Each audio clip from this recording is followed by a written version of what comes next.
Estamos comenzando la que sería la cuarta clase de la materia, pero asimismo es la continuación de una clase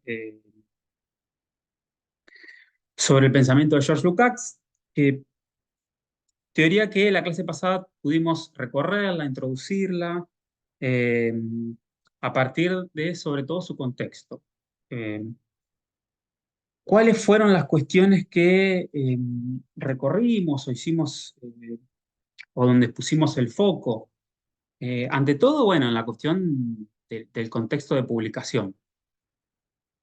El texto se publica en 1945, hay un bando vencedor, es un bando que ideológicamente simpatiza con el marxismo de Lukács y la Unión Soviética. La posición iniciativa entonces es celebratoria, hay como un afán de oportunidad, ¿no? Hay una oportunidad que se quiere tomar, que se quiere dar, y que la literatura vendría a... Lukács vendría a reclamar, o vendría a generar las condiciones o a pedir que se generen las condiciones para que una nueva literatura pueda construirse y florecer en este nuevo estado de las cosas que, como sabemos, con el diario del lunes, en un más acá del presente, sabemos que no prosperó, ¿no? Hoy el realismo socialista no se cristalizó ni mundializó, ni mucho menos, para nada, ni siquiera se sostuvo mucho en el tiempo, sino que fue meramente un arrojo y un afán teórico. Y es tan extraordinario, es tanta la determinación y el énfasis y el tono con el cual desde la teoría Lukács se reclama por esta nueva literatura, que la convierte en un punto nodal, pa- para un punto nodal que sigue teniendo sus iluminaciones y sus interrogantes en el presente, ¿no? Sigue teniendo sus chispas para recorrer en el presente. A partir de, por supuesto, la categoría de realismo, que es la categoría que nos convoca hoy. Eh, entonces, hicimos un recorrido por... A ver, ya, vamos a ponerlo, ¿no?, en orden. Primero nos preguntamos quién fue Lukács, ¿no? Hicimos un apéndice de su biografía personal, de su filiación al Partido Comunista, de su derrotero como inmigrante exiliado, ¿no? No sé si se van recordando. Después nos preguntamos cuál fue el contexto de publicación de Ensayos sobre Realismo, que es la presentación de un libro en donde él presenta lo que sería la nueva literatura rusa, ¿no? El nuevo realismo que él, en un prólogo completamente ya célebre, presenta esa literatura y da las coordenadas de por qué esta literatura es lo mejor que se está escribiendo hoy, ¿no? Bueno, el contexto de publicación es, habría por un lado clarividencia social y política, ha ganado la Unión Soviética, es decir, a favor de la mirada positiva del marxismo y en contra de la mirada pesimista, ¿no? Es una mirada pesimista que sobre todo nosotros rescatamos o repusimos, más que rescatamos, eh, a partir de dos citas, eh, que es la de Theodor Adorno y la de... Ay, se me fue. Y la de Heidegger, ¿no? Es decir, un contexto pesimista en donde a partir de los horrores de la guerra, ponía, entrecomillaba este fervor marxista de hacer progresar objetivamente la historia, de que este es un gran momento histórico, de que la historia podía evolucionar objetivamente y de que la guerra era una instancia más del progreso que se proponía el marxismo, ¿no? Y a partir de dos nociones muy breves, la una es Somos finitos de Heidegger y la de Adorno, después de Auschwitz, escribir poesía es un acto de barbarie, ¿no? A partir de estos dos pensamientos que suponían, por supuesto, una mirada muy oscura, muy pesimista, eh, muy crítica de la realidad del 45, opusimos la mirada afirmativa, positiva, de un Lukács que escribía por esos años ya en Budapest, había regresado de Moscú, eh, lo imaginamos con un semblante victorioso, y se había puesto a escribir el prólogo, ¿no? Entonces, existía la clarividencia social y política, ¿no? Em, este, pero las nieblas de la reacción, es decir, las nieblas de la mirada de la doctrina burguesa conservadora, que se vendría a poner a la revolución y que intentaría frenar los afanes del progresismo, pesaban todavía sobre las grandes masas. ¿Qué quiero decir? Que si bien la victoria, ¿no?, en términos bélicos, políticos y sociales, estaba dada, en términos de conciencia de clase todavía no. Si hay un lugar en donde tendríamos que centrar de entrada la mirada al momento de pensar en Lukács, es, por un lado, en la figura del escritor, en la posición del escritor. Es una teoría que piensa la ideología del escritor, pero también en la conciencia que ese escritor y que su literatura construye y está pensando construir, ¿no? Eh, en ese sentido, el escritor tiene una tarea, tiene una responsabilidad, pero tiene una obligación, ¿no? Es tarea de la humanidad, lo que Lukács va a llamar humanismo popular, humanismo proletario, iluminar el camino para mostrar la realidad tal cual es, ¿no? En toda su complejidad y totalidad, incluyendo sus desgracias, sus sufrimientos, sus dolores, aceptando, dirá Lukács, la realidad en su dura verdad. Voy rápido porque, bueno, son cuestiones que ya vi.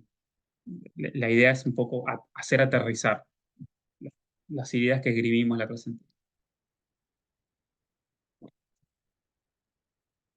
Entonces, eso que Lukács llamaría humanismo proletario, establece que su problema central es el estudio y análisis del hombre total, ¿no? Del hombre completo, no solo una de sus facetas, sino uno de sus costados o dimensiones.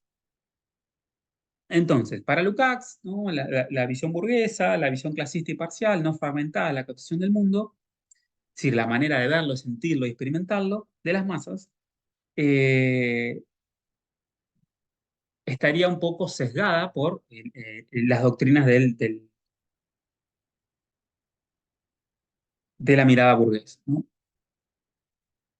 Entonces, en este contexto fue donde terminamos la clase anterior, el momento en donde Lukács sienta los pormenores o las coordenadas de cuál es la responsabilidad de la literatura frente a este nuevo escenario y cuál es el contexto frente al cual esta nueva literatura o esta nueva responsabilidad tendría que oponerse y contrarrestar, ¿no?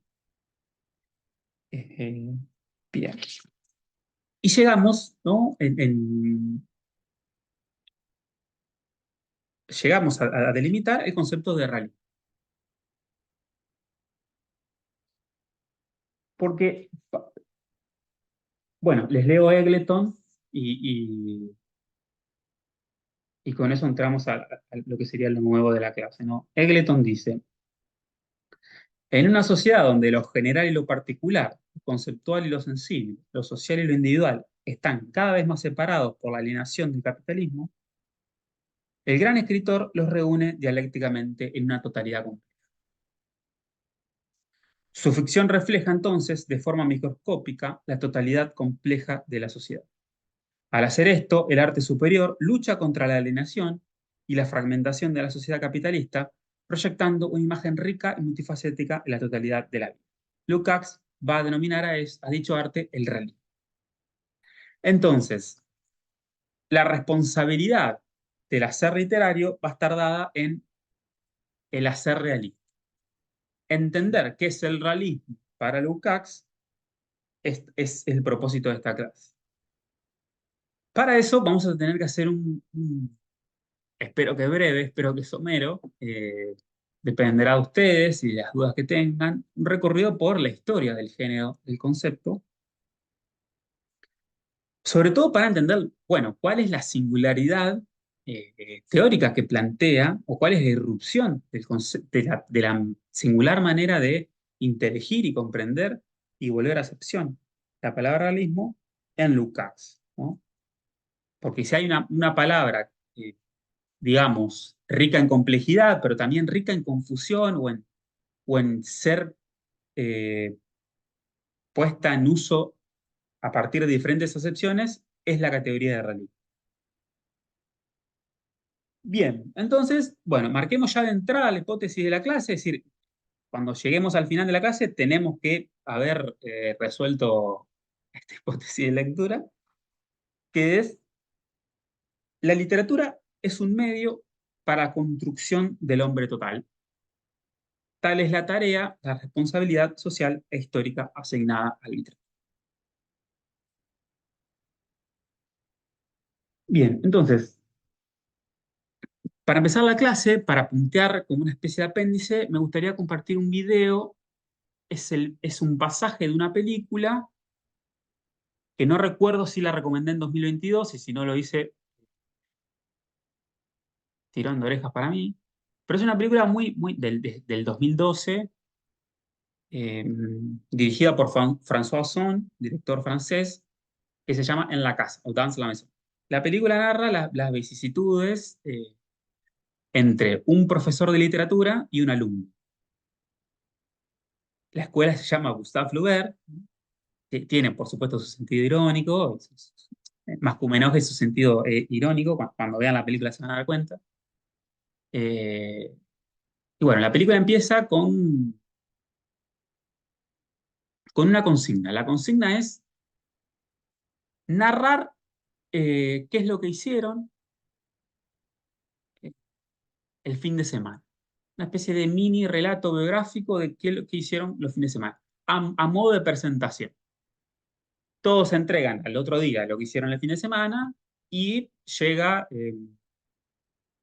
un alumno y les cuenta la historia o la mirada particular de él en la casa del amigo. O sea, le cuenta la vida ajena del padre y la madre y del amigo en la casa.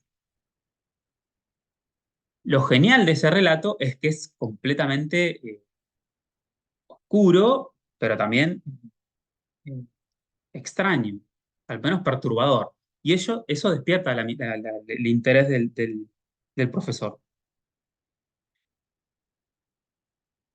Bueno, le voy a compartir, a ver si... esperen,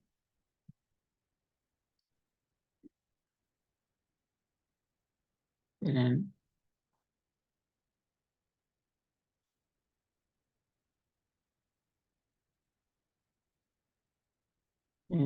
shh,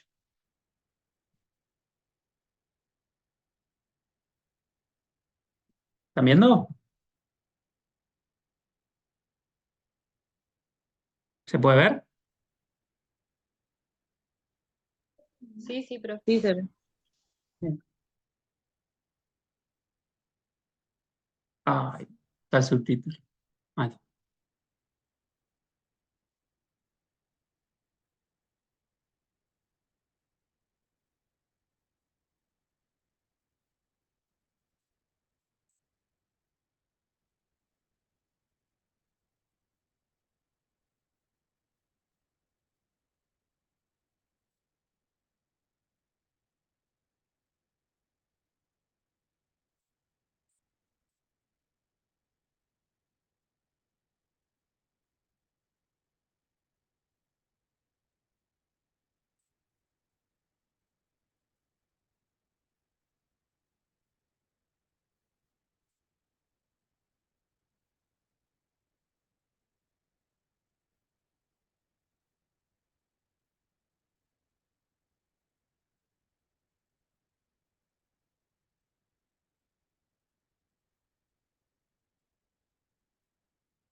Bueno, lo que acabamos de ver es el momento en donde el profesor le explica, primero le pregunta por qué lo narró de esa forma, y después automáticamente el profesor detecta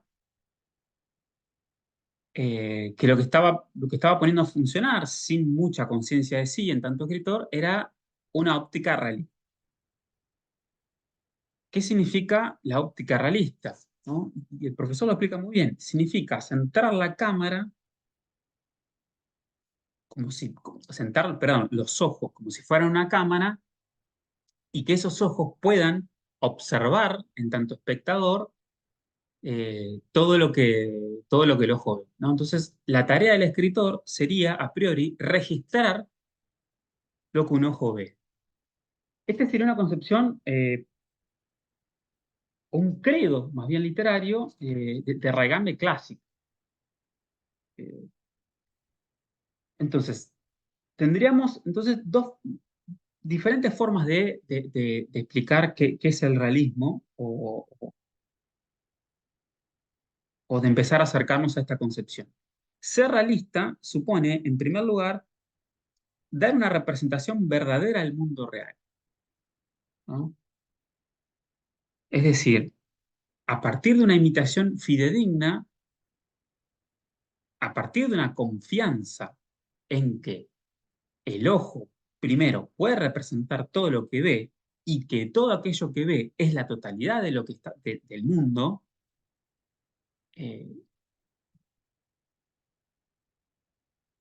uno ejerce el arte realista. Entonces, el arte realista se define entonces como un arte mimético, un arte, digamos, que estaría como impulsado por un propósito que es contar lo que se está viendo, ¿no?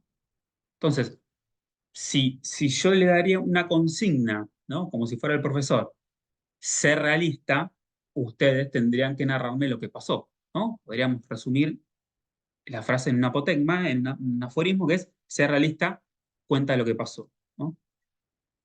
Se trata de una actitud que ofrece una descripción verosímil del mundo, ¿no? De una búsqueda de la verdad empírica a través de la representación mimética fiel de la realidad. Es decir, se trata primero de una confianza en nuestros sentidos, de que nuestros sentidos no nos están traicionando, sino que pueden representar, y de una tarea de registro, de documentación, eh,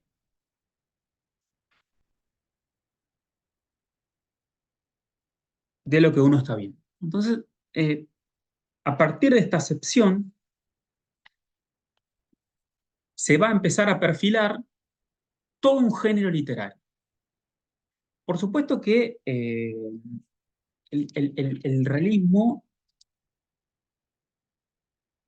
siempre fue descrito, digamos, como un término que siempre estuvo presente en la literatura. ¿Qué quiero decir? Si uno va a la poética de Aristóteles, se encuentra con el concepto de mímesis y uno puede reponer de qué modo Aristóteles define la poética como un arte ante todo mimético, en la medida en que es el escritor o el poeta que reproduce lleva a cabo una tarea de reproducción de lo que está bien, ¿no? Pero no solo va a ser un término corriente, una cualidad de todo hacer literario, sino que en el siglo XVIII, acá me pongo más o menos histórico, va a empezar a constituirse como un verdadero género literario. Para que una cualidad se convierta en un género, significa que toma prominencia, significa que toma centralidad. En otras palabras, que se convierte en un rasgo dominante de toda una corriente de escritores, pero también se convierte en el valor por antonomasia en un momento dado, del hacer literario. Hacer gran literatura en un momento dado, estoy pensando en el siglo XVIII inglés, significaba ser realista.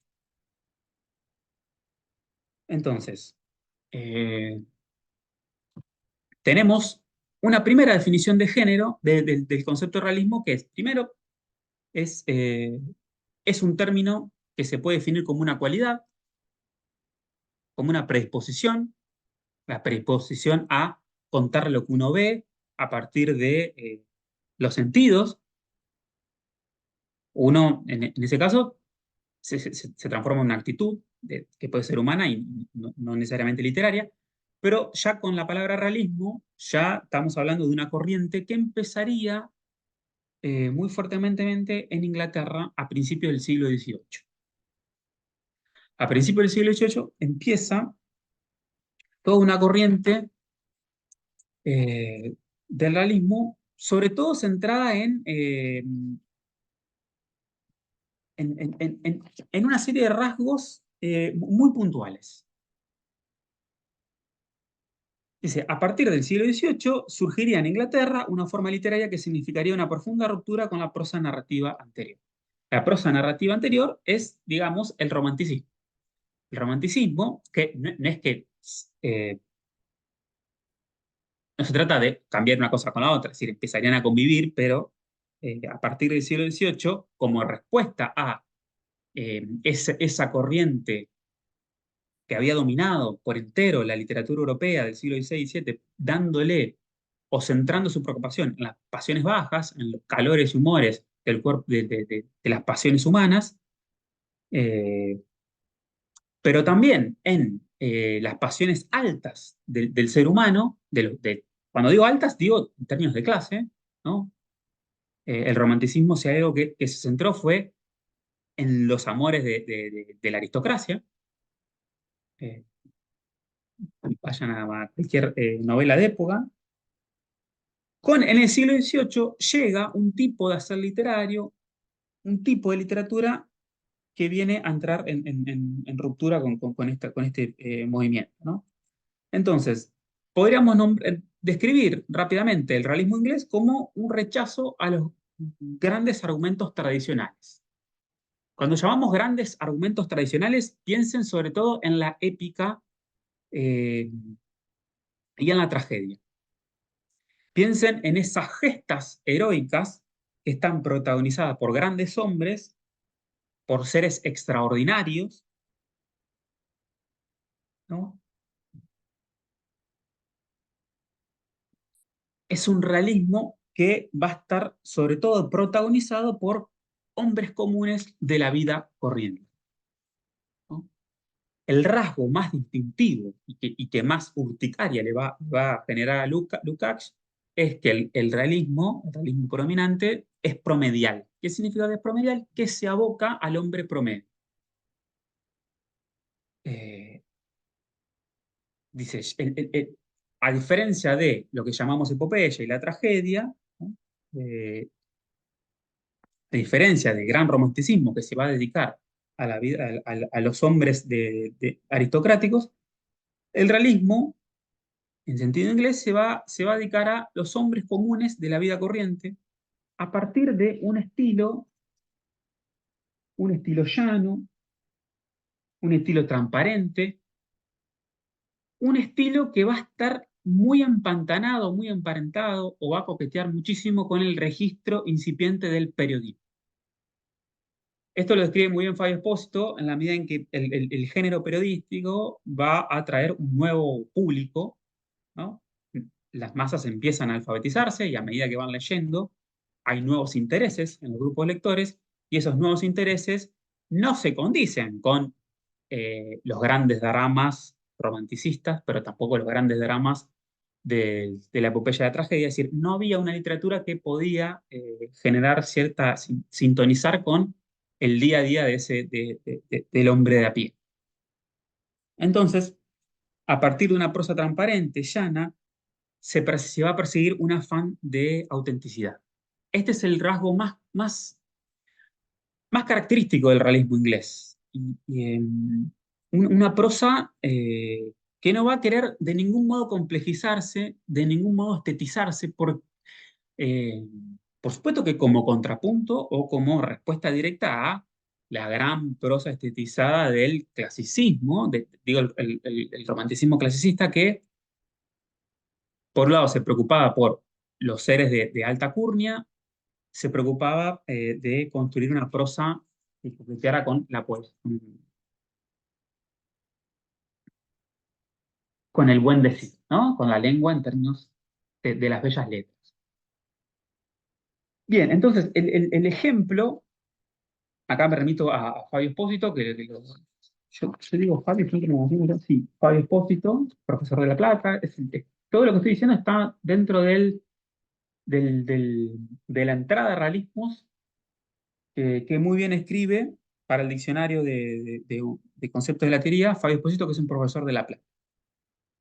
Entonces, el concepto, perdón, el ejemplo que Fabio Espósito trae para dar cuenta del realismo inglés es el de Robinson Crusoe, es el de la novela de Daniel Defoe, ¿no? Que fue escrito a principios del siglo XVIII. Dice, eh, a diferencia de las grandes epopeyas que mucho no se centraban, o la atención no estaba puesta en los espacios, los escenarios, el ambiente y los tiempos, la novela realista, porque su afán es el de transmitir una realidad como el de la experiencia, ¿no? Ese es un poco el juego de espejos que va a jugar el realismo, retratar un mundo que pueda ser comprobado por los sentidos, un mundo que pueda ser datable y verosímil para el que lee. Va a haber una preocupación, a diferencia de los otros géneros, de una descripción detallada de los espacios, de los escenarios, del ambiente y de sus fechas, ¿no? Entonces, nos vamos a encontrar con, en los lugares están localizados en el mapa, uno va a poder rastrear, ¿no? En los lugares, también va a presentar que las acciones son fechadas y siguen el ritmo del calendario, ¿no? Y en este punto me gustaría leerles el inicio de, de- del- del- de la novela de Solá, que transparenta muy bien este afán detallista, esta búsqueda exacerbada de decirlo todo, eh, eh, simplemente por exacerbación de la descripción. Por el medio del llano, en la oscuridad profundísima de una noche sin estrellas, un hombre completamente solo seguía a pie de la carretera de Marchesín, de Mutsu, un trayecto de 10 kilómetros a través de los campos de remolachas en que abundan aquellas regiones. Tan densa era la oscuridad que no podía ver el suelo que pisaba y no sentía, por lo tanto, la sensación del inmenso horizonte, sino que por los silbidos del viento de marzo, ráfagas inmensas que llegaban, como si cruzaran el mar, heladas de haber barrido lenguas y leguas de tierras desprovistas de toda vegetación. Nuestro hombre había salido de Marchesín a eso de las 2 de la tarde, caminaba a paso ligero, dando diente con diente, mal abrigado por el raído algodón de su chaqueta y la pana vieja de sus pantalones, ¿no? Es decir, todo lo que narra puede ser, no hay ningún elemento inverosímil, ningún elemento fantástico, ningún elemento que entre en tensión ni en contradicción con lo que nosotros, sujetos de carne y hueso, podemos rastrear con los sentidos, ¿no? Y el mismo ejemplo ocurre con Robinson Crusoe. Dice, abundan las referencias a acontecimientos históricos concretos y el personaje posee el nombre y apellido de un individuo corriente, similar a cualquiera de los lectores de la novela, ¿no? Nacido en 1632 en la ciudad de York, Inglaterra, en el seno de una familia de comerciantes, Robinson Crusoe emprende su primer viaje en 1651 y 8 años después tiene lugar el naufragio que lo obligó a vivir en una isla desierta, ¿no? Y así, dice, una de las primeras tareas que lleva a cabo en su nuevo hogar es la confección de un sistema para medir el tiempo. Y cito, hice un poste en forma de cruz que clavé en el sitio donde por primera vez había tocado tierra y grabé en él con mi cuchillo y la letra C mayúscula. Llegué a esta playa el 30 de septiembre de 1651, ¿no? Entonces, de esta preocupación, eh, preocupación por la vida corriente del individuo a partir de un estilo transparente, cuyo resultado es una literatura que se aboca por entero al hombre promedio, ¿no?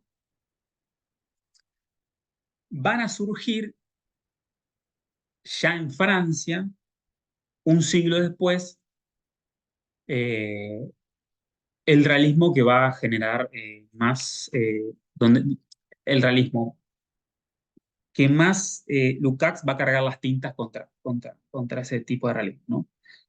Estaría es decir, estamos hablando del realismo francés, el realismo por un lado naturalista, ¿no? Que es el realismo de Émile Zola, y por otro, el realismo psicologista, ya en el siglo XX, que va a estar abocado a las grandes vicisitudes interiores de la vanguardia, de la gran vanguardia entre Joyce, Kafka, Virginia. Profe, Sí, yo quería preguntar porque en el texto de Expósito se sí. refiere a realismo formal. ¿El realismo formal es solo el realismo inglés? ¿Tiene alguna diferencia con los otros que mencionó el francés? No, son todas, es una muy buena pregunta porque cuando él habla del realismo formal o formalismo y lo pone en el mismo sintonía que el naturalismo, está hablando de lo que en el texto de Lukács él se va a referir a la vertiente del psicologismo, ¿no? Es el mismo corpus de literaturas. ¿Por qué usa formalismo y no psicologismo?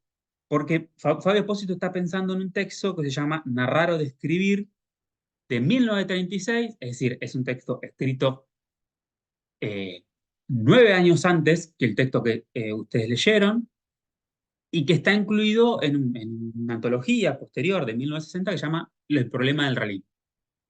En ese texto, que se llama Narrar o Describir, él va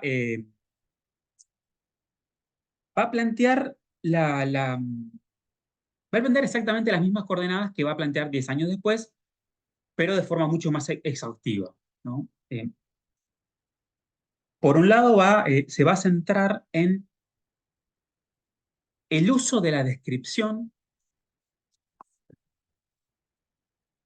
es decir, el uso de la descripción en la literatura y cómo el diferente uso de la descripción va a permitir a él construir toda una teoría de la narración que le permita diferenciar dos estéticas contrapuestas, ¿no? Por un lado, Lukács hablaría de que una cierta literatura, que es la literatura que a él le importa, la literatura que a él le interesa, que es la literatura de, de los grandes realistas, el gran realismo, que es el de Balzac, el de Tolstoy, y después, como herencia, el de Dostoyevsky y Gorky, eh, es una necesidad. El uso de la descripción es una necesidad. Si el narrador describe es porque necesita describir para hacer articular ese pasaje causal a un evento o una acción compleja, ¿no? A diferencia de eso, él va a describir toda una línea en una estética que nosotros conocemos como naturalismo, en el texto Lukács va a definir como naturalismo, representada principalmente por Solá, eh, va a definir que la descripción es más bien un añadido. Es decir, si en Tolstoy la descripción de un mismo evento toma un tenor dramático, en Solá va a tomar una descripción, un tono accesorio, un tono accidental, ¿no? El texto de narrar o escribir empieza la diferencia de dos novelas. La novela de Solá es Nana, escrita en 1880, y la novela de Tolstoy es... ay, se me fue. Se me fue. La novela de Tolstoy, ya se me va a volver. Pero lo que interesa acá es por qué es un gran texto, y yo lo puse como bibliografía ampliatoria, porque justamente viene a describir mucho mejor, con mucho más terreno, mucho más aliento, la dicotomía fundante que entre el realismo socialista, el realismo que le importa a Lukács, y naturalismo psicología. Entonces, el texto comienza con la descripción una misma escena. Dice, en las dos novelas se describe una misma escena. Eh, que es la carrera de caballos. Hay una carrera de caballos, una carrera de competencia, y si dice, Lukács dice, la descripción de Solá de una carrera de caballos es una pequeña monografía de deporte hípico.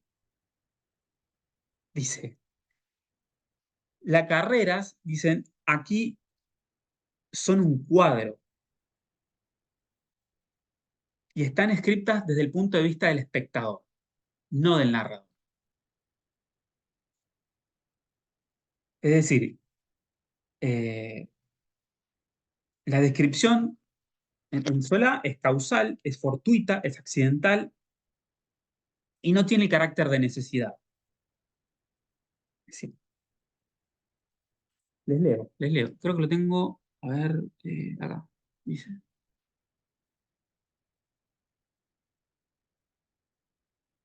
Dice, en Solá se constituye un falso objetivismo. El falso objetivismo, ¿no?